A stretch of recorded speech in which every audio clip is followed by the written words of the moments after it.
My name is Sarah. I am 27 years old. I live in a small apartment with my husband, Jake. We have been married for 2 years. Our life was simple, not perfect, but calm. We worked, we ate together, we watched TV at night. Sometimes we laughed, sometimes we argued, but I thought we were strong. 5 weeks ago, I gave birth to our baby girl. It was a hard day. I was tired, I was scared, but I was also happy, very happy. When I first saw my baby, I cried. I held her close. She was small and soft. She had tiny hands, tiny fingers. I felt love, a big, warm love in my chest. But something was different. My baby had very light hair, almost blonde, and her eyes were pale blue. Very light, very bright. I have brown hair. Jake has brown hair too. My eyes are dark brown. Jake's eyes are also brown. So when the nurse gave us our baby, Jake looked confused. He stared at her. He did not smile. He did not say anything for a long time. I felt strange. I felt worried. "Jake?" I said softly. "She is beautiful, right?" He did not answer right away. He kept looking at the baby. Then he looked at me. His face was serious, cold. "Why does she look like that?" he asked. I blinked. "What do you mean?" "She doesn't look like us," he said. His voice was low. "Her hair, her eyes. This is not normal." I felt my heart drop. I felt hurt, very hurt. "Babies can look different," I said. "Sometimes hair and eyes change later. It is normal." But Jake shook his head. "No, this is strange. This is not right." I did not understand. I was tired. My body hurt. My head hurt. I just wanted peace. I just wanted to hold my baby and rest. "Please, Jake," I said. "Not now. I am tired. We can talk later." But he did not stop. He kept looking at the baby like she was a problem, like she was not his. That moment stayed in my mind. I could not forget it. I felt scared. I felt alone. The next day, we went home. I was still weak. I moved slowly. My sister Emma came to help me. She cooked. She cleaned. She helped me hold the baby. She smiled at my daughter and said, "She is so cute." That made me feel better. But Jake was different. He was quiet. Too quiet. He did not hold the baby much. He did not talk to me much. He stayed in another room. Sometimes I saw him just staring at nothing. One night, he came to me. His face was serious again. "We need to talk," he said. I felt nervous. "Okay." He took a deep breath. "I want a paternity test." I froze. I could not move. I could not speak for a few seconds. What?" I asked slowly. "A paternity test," he said again. "I need to know if the baby is mine." My chest felt tight. I felt pain, not in my body, in my heart. "Jake," I said, "what are you saying? Of course she is yours." But he shook his head. "I am not sure. I need proof." Tears came to my eyes. I could not stop them. "I did not cheat," I said. "Never. I love you. Why would you think this?" He looked away. "I don't know, but this does not make sense." I felt angry now. angry and sad at the same time. Babies can be born with light hair, I said. It can change later. This is normal. You can search online. You can ask a doctor. I don't care, he said. I want the test. If you say no, then maybe we should end this marriage. His words hit me hard. Very hard. End this marriage. I felt like I was falling into a dark place. I looked at my baby. She was sleeping, so peaceful, so small. I did not want a fight. I did not want stress. I was tired. I was weak. I just gave birth. Fine, I said quietly. We will do the test. Jake nodded. He did not say thank you. He did not say sorry. The next morning, he packed a bag. Where are you going? I asked. To my parents' house, he said. I need space. Space. That word hurt too. You are leaving me? I asked. Now? When I just had a baby? I need time to think, he said. This is too much. I wanted to scream. I wanted to cry loudly, but I did not. I just stood there, holding my baby. Okay, I said. My voice was soft, weak. He left. The door closed. The house felt empty, very empty. I sat on the couch and cried. I cried and cried. My baby woke up and started crying too. I picked her up and held her close. It's okay, I whispered. It's okay. But I did not feel okay. Days passed slowly, very slowly. Emma stayed with me. She helped me every day. Without her, I don't know what I would do. Jake did not come home. He stayed with his parents. He did not call much, just short messages, cold messages. How is the baby? Did you schedule the test? That was all. No, I miss you. No, are you okay? I felt alone, very alone. One day I got a call from his mother, Linda. I answered the phone. Hello! Her voice was sharp. Sarah, I heard everything. I felt nervous. Okay? If that baby is not my son's child, she said, I will make sure you regret it. I was shocked. What? I did nothing wrong. We will see, she said.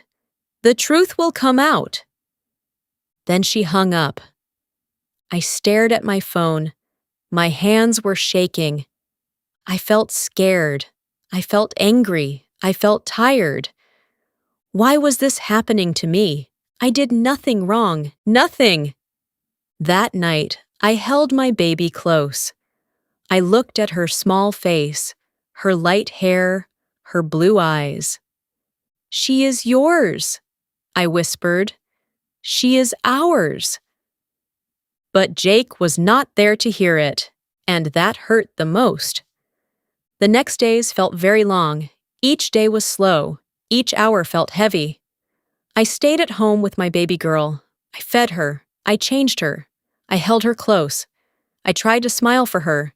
But inside, I felt tired. I felt sad. I felt empty. My body was still weak after the birth. Sometimes I could not stand for long. Sometimes I felt pain in my back. Sometimes I felt dizzy. But I had no time to rest. My baby needed me. She cried at night. She cried in the morning. She needed milk. She needed comfort. So I stayed strong. I had to stay strong. Emma stayed with me every day. She was kind. She was patient. She cooked simple meals, soup, rice, eggs, easy food. She cleaned the house. She helped me carry the baby when my arms felt too heavy.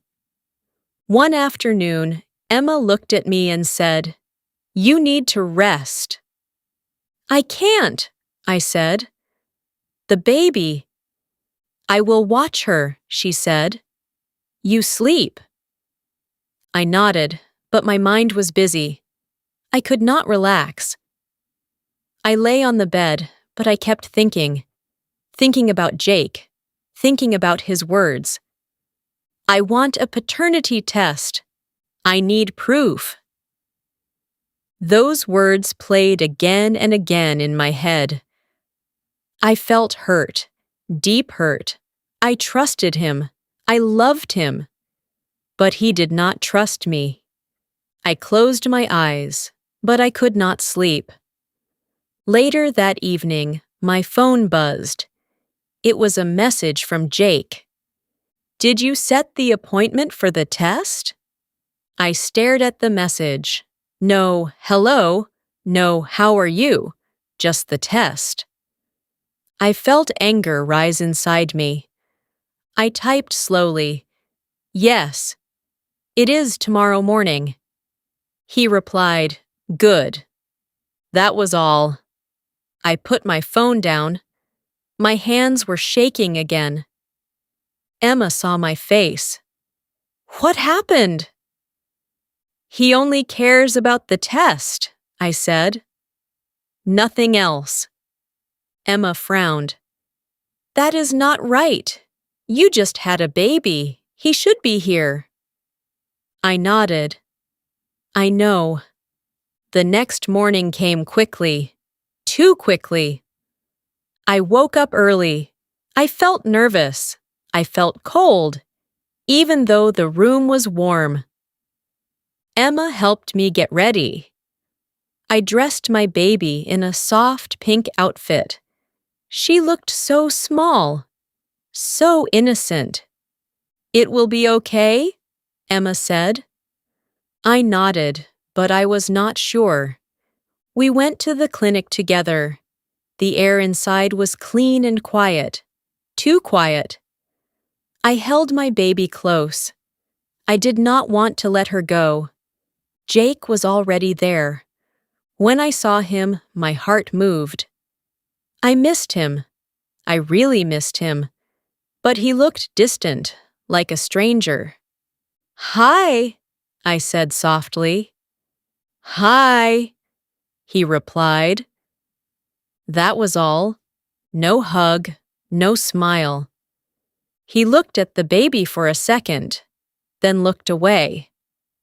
I felt pain again, sharp pain in my chest. A nurse called our names. We followed her into a small room. The test was simple. They took samples. It was quick, but it felt heavy. Everything felt heavy. After the test, we walked outside. There was a short silence. "It will take a few days," Jake said. "I know," I replied. Another silence. I wanted to say something. I wanted to fix this, but I did not know how. "Jake," I said, "I did not cheat." He looked at the ground. "We will see." Those words hurt more than before. "We will see." I felt tears in my eyes again, but I did not cry. Not here. Not in front of him. "I already know," I said quietly. "She is your daughter." He did not answer. We went separate ways after that. He went back to his parents. I went home with Emma and my baby. The waiting time was the worst. Each day felt longer than the last. I checked my phone many times. I waited for a message, for a call, for something. But nothing came. At night, I could not sleep well. I woke up many times. I looked at my baby. I listened to her breathing. Sometimes I whispered to her, "Everything will be okay." But I was not sure. One evening, Linda called again. I did not want to answer, but I did. "Hello?" I said. Her voice was cold. "We are waiting for the results." "I know," I said. "You should be worried," she added. "Very worried." "I am not," I said, trying to stay calm. She laughed a little. "We will see the truth soon." I felt anger again. There is nothing to see. I did nothing wrong. She did not listen. She just kept talking. "If you lied to my son, you will pay for it." I closed my eyes. I felt tired of this. So tired. "I did not lie," I said again. But she had already hung up. I sat there in silence. My baby was sleeping in my arms. Emma was in the kitchen. "Why do they hate me?" I whispered. I did not understand. Days passed. 1 day, 2 days, 3 days. Still no result, still no peace. Then on the 4th day, I got a message. It was from the clinic. "Your test results are ready. Please come in." My heart started beating fast. Very fast. This was it. This was the moment. I looked at Emma. "It's ready." She nodded. "Let's go together." I sent a message to Jake. "The results are ready." He replied quickly this time. "I'll meet you there." Of course. Now he is fast, I thought. We got ready again. I held my baby. My hands felt cold. At the clinic, Jake was already waiting, just like before. We looked at each other. No smile, no warmth. "Let's go," he said. I nodded. We walked inside together. Step by step. Slow steps. My heart was loud in my chest. I was nervous. I was scared. But deep inside, I also felt something else. I felt sure. Very sure. Because I knew the truth. I always knew the truth. Now it was time for Jake to see it too. We sat down in a small room. The same kind of room as before. White walls, a small table, 2 chairs. Everything looked clean, but it did not feel calm. It felt heavy. Very heavy. I held my baby close to my chest. She was quiet. She looked peaceful. I wished I could feel the same. Jake sat next to me. Not too close. There was a small space between us. That space felt big. Bigger than the room. A nurse came in and gave us a paper. She smiled a little, but I could see she felt the tension. She left quickly. Now it was just us. The paper was on the table. The result. The truth. My hands were shaking. I did not want to open it alone. "You open it," I said. Jake nodded. His hands were shaking too. I could see it. For a moment, no one moved. Then slowly, he picked up the paper. He took a deep breath. Then he opened it. I watched his face, not the paper. His face. At first, his eyes moved quickly, reading, searching. Then suddenly, his eyes stopped. His face changed.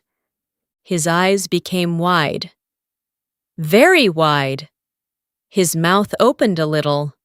He looked shocked. He looked frozen. I knew. I did not need to see the paper. I already knew. But I still asked, "What does it say?" He did not answer. I leaned closer and looked at the paper. The probability of paternity is 99.99%. I read it again, then again. I felt something rise inside me. Relief, warm, strong relief. I was right. I always knew I was right. I looked at Jake. He still looked shocked, like he could not believe it. And in that moment, something inside me broke a little. All the pain, all the fear, all the nights alone, all the crying. It came out. "I told you so," I said. My voice was not loud, but it was strong. Then I laughed. I could not stop it. It was not a happy laugh. It was not a kind laugh. It was a tired laugh. A hurt laugh. I laughed because I felt too much. I laughed because I survived this. I laughed because he was wrong. Jake looked at me. His face changed again. Now he looked angry. "Why are you laughing?" he said. I stopped a little, but I still smiled. "Because I told you. I told you again and again." "This is not funny," he said. His voice was louder now. "I know," I said. "It was not funny when you left me. It was not funny when you said I cheated." His face became red. "I was confused. Anyone would be confused." I shook my head. No. Not everyone would leave their wife after she just had a baby. He stood up suddenly. "You don't understand." "I understand everything," I said. "You didn't trust me. That is the truth." We started arguing. The room felt smaller. The air felt tight. "You laughed at me," he said. "That is cruel." "Cruel?" I repeated. "You asked for a test like I am a stranger, like I am a liar. Is that not cruel?" He did not answer that. He just kept talking louder. "You made me look stupid." I laughed again, but softly this time. "You did that yourself." His eyes became sharp. "Stop it." "No," I said. "I will not stop." I stayed quiet for days. I cried. I waited. "Now you can listen." He looked angry, very angry, but he stayed silent. "I was alone," I said. "I was in pain. I just had a baby, and you left me." "I needed space," he said. "You needed trust," I replied. That made him quiet again. There was a long silence. Then the door opened. Emma walked in. She looked at both of us. "Is everything okay?" she asked. Jake looked at her, then at me. He said nothing. "It's done," I said. "He is the father." Emma smiled a little. "Of course he is." Jake looked uncomfortable. He picked up his jacket. "I need to go," he said. I stared at him. "Go where?" "Back to my parents' house," he said. "I need to think." Again. "I need to think." Those words again. I felt tired. So tired. "You had time to think," I said quietly. "Many days." He did not answer. He just walked out, just like before. The door closed, and again I was left behind. But this time, something was different. Before I felt broken, lost, weak. Now I felt calm, not happy, not yet, but calm. Because I knew the truth, because I did nothing wrong. Emma came to me and touched my shoulder. "Are you okay?" I nodded slowly. "I think so." I looked at my baby. She was awake now. Her blue eyes looked at me. I smiled at her. "You hear that?" I whispered. "He is your dad." She made a small sound, a soft sound. I felt a small smile grow on my face. Later that day, we went home. The house was still quiet, still empty, but it did not feel as heavy as before. I sat on the couch and thought about everything: Jake's words, his doubt, his anger, and his silence. I also thought about my own words. "I told you so," and my laugh.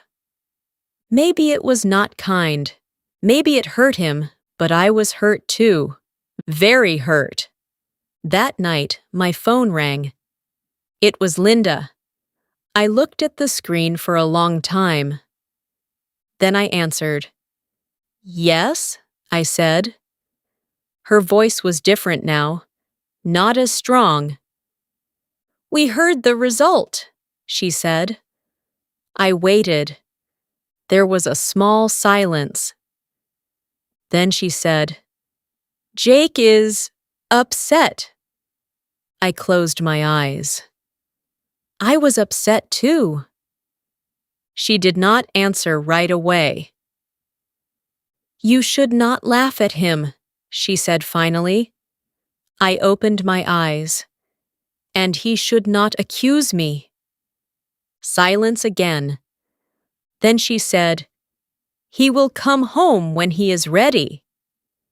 I did not reply, because I did not know if I was ready anymore. Not for him, not for this. I ended the call. I looked around my quiet home. I held my baby close, and I asked myself one question. What happens now? The next few days were quiet again, but this time, the quiet felt different. Before, it felt heavy. It felt dark.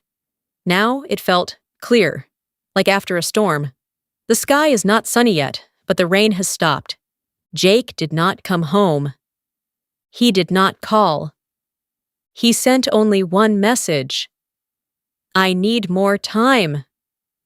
I read it many times. The same words again. More time. I did not reply. I was tired of those words. I started to focus on my baby more. I watched her face. I watched her small movements. She was growing little by little. Each day, she looked more alive, more aware. Sometimes she looked at me and smiled a little. Not a full smile, just a small one. But it made my heart feel warm. I talked to her a lot. "Good morning," I would say. "Did you sleep well?" "You are strong," I told her. "You and me. We are strong." I repeated those words often, because I needed to hear them too. Emma stayed with me for one more week. Then she had to go back to her own home. Before she left, she hugged me tightly. "You will be okay," she said. I nodded. "Thank you for everything." "You are not alone," she added. But after she left, the house became very quiet again. Just me and my baby. One afternoon, I sat near the window. The sun was soft. The room was warm. My baby was sleeping in my arms. I thought about my life. Before the baby, before all this. Jake and I used to laugh together. We used to cook together. We used to plan small trips, simple things. Now everything felt far away, like another life. I asked myself, can I trust him again? The answer did not come fast. I thought about his face in the hospital. Cold, doubtful. I thought about his words. I need proof. I thought about the nights I cried alone. I closed my eyes. No, I whispered. Not yet. Maybe not for a long time. That evening, there was a knock on the door. My heart jumped. I stood up slowly, holding my baby. I walked to the door and opened it. It was Jake.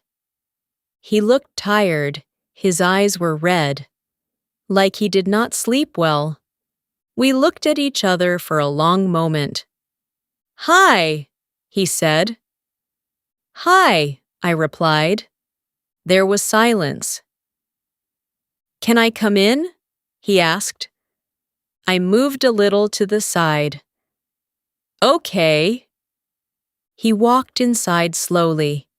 He looked around the house. Everything was the same, but also not the same. He looked at the baby. She looks bigger, he said. I nodded.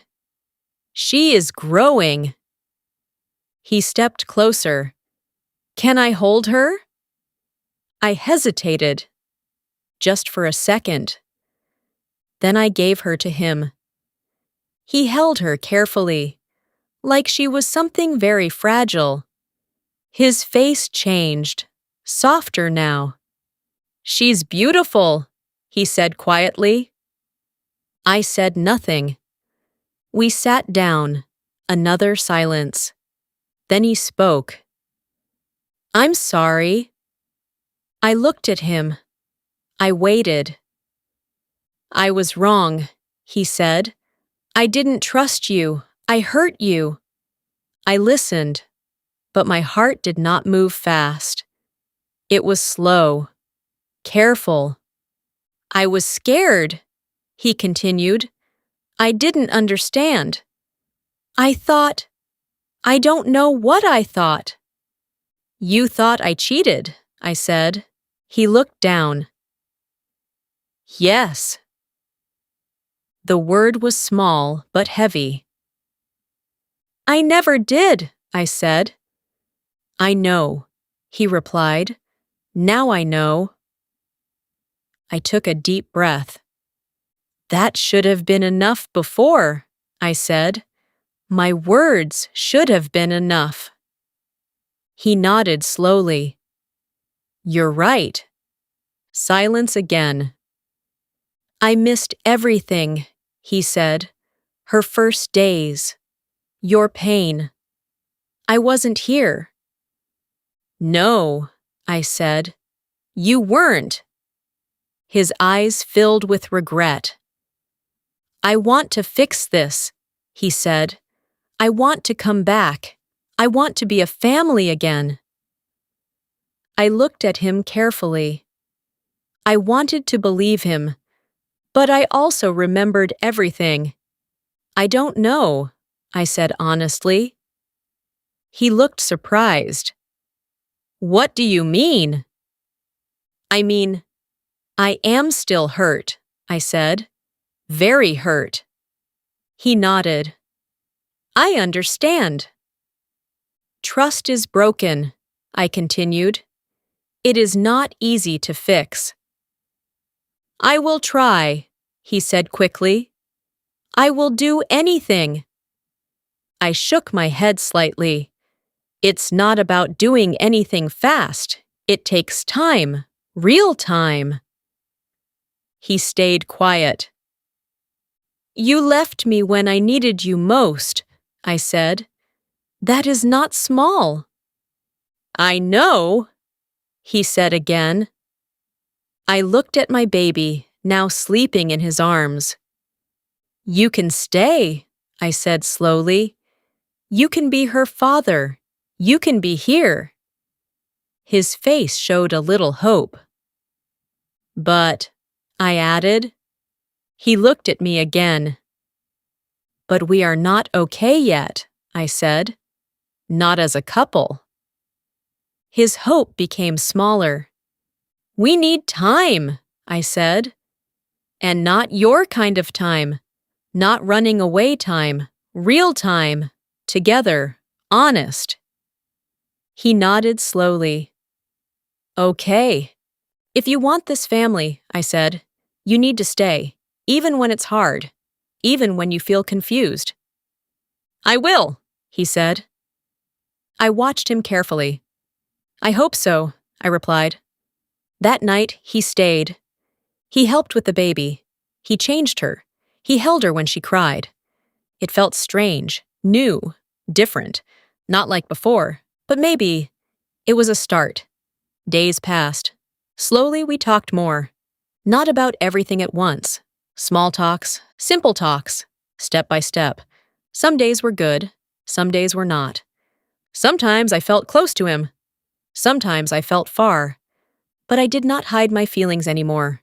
If I felt hurt, I said it. If I felt tired, I said it. He listened more now. He tried. And I saw it. One night, I looked at my baby sleeping between us. I felt calm, not perfect, but calm. I learned something from all this. Trust is not a small thing. Trust is everything. Without trust, love becomes weak. Without trust, even a happy home can break. I also learned about myself. I'm stronger than I thought. I can stand alone. I can protect my child. And I will never accept disrespect again. My name is Sarah. This is my story. And if there is one lesson, it is this. Trust the person you love. Listen before you judge. And never leave someone when they need you the most. Because some pain can be healed, but some pain stays for a long time.